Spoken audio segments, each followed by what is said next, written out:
ocular block, in order to become famous in a particular field, what I call ocular block, you have to focus everything on it. That doesn't mean that you can't, like when you're doing your thing, whether it's throwing a baseball or being an actress or a musician, granted you should have ocular block. But that doesn't mean you have to carry that through into your daily life. And most people can't adjust. They can't chew gum and walk.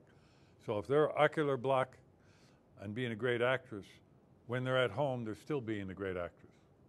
And they're, you know what I mean? They haven't gotten out of it. The secret is, and very few people can do it, is okay, you have your ocular block for baseball or acting, and then when you go home, you play with the kids and you forget about the baseball and acting. The advantage to being a writer is, okay, you need ocular block as a writer. What does that mean? Well, it means you have to be aware of everything if you're a writer. So in a sense, you don't have to have ocular block because everything in the world is part of your material. So you have to be interested in everything.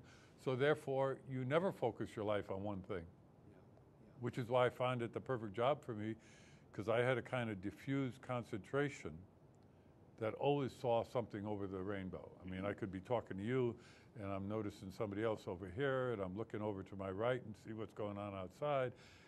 And, you know, like I go to the ball game yesterday, and I got there early, so I sat on the stoop. I could have gone into the bar and had a drink, but instead I sat on the stoop outside and watched the people go by. Yeah. I wasn't there. You went with a couple other people, and as it turned out, that was the game was 19-17, right? I know it. I mean, Terry Francona said, he said, we were ready to kick a field goal in the seventh inning. I think I read in the paper today that tied the American League record for the most runs scored in a game. Yeah, it was outrageous. I mean, the poor pitcher for the Texas Rangers, in the first inning, he gave up 10 runs and 9 hits. And not one of those 9 hits was a dinker. Every one was off the wall or over it. I never saw a kid get hit so hard in my life.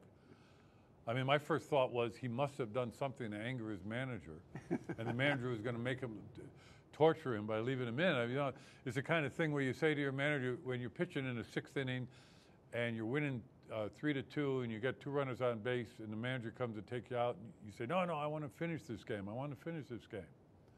And he takes you out. So the next time you pitch, you give up 10 runs in the first inning, and the manager comes out and says, you want to finish this game? This one you can finish. This excerpt is brought to you by the Massachusetts School of Law, the leader of reform in legal education and a leader in multimedia education for the public. To view the full interview and for a full listing of MSL's programs, log on to mslaw.edu.